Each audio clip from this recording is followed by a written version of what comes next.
Bonjour à tous. Je continue à vous partager des extraits du livre de Yves Semen sur la théologie du corps de Jean-Paul II.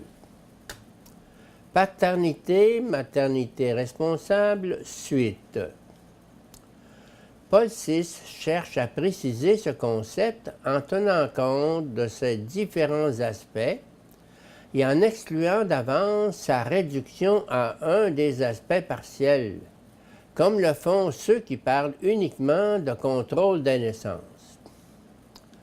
Dès le début, en effet, Paul VI est guidé dans son argumentation par une conception intégrale de l'homme, voire Humanité 7, et de l'amour conjugal, voire Humanité 8-9.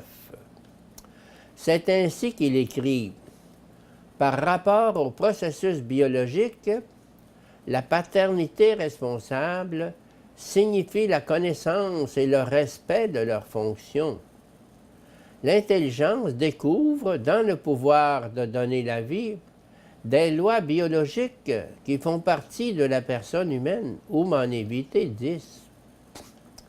Puis, quand il s'agit de la dimension psychologique, des tendances, de l'instinct et des passions, la paternité responsable signifie la nécessaire maîtrise que la raison et la volonté doivent exercer sur elle, Humanité 10.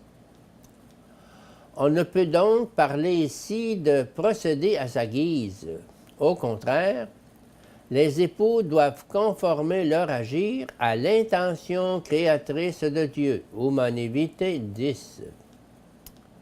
En conformité avec ce principe, l'encyclique Humanité distingue rigoureusement entre ce qui constitue la méthode moralement illicite de régulation des naissances, ou plus précisément de la régulation de la fertilité, et ce qui constitue la méthode moralement droite.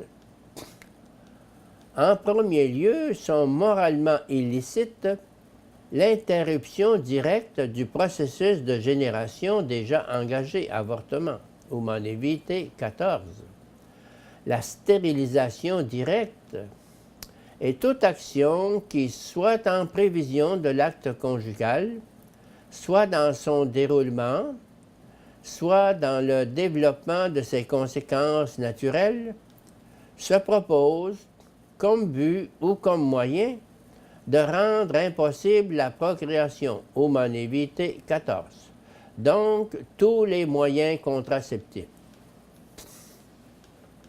En revanche, est moralement licite le recours aux périodes infécondes, Humanité 16.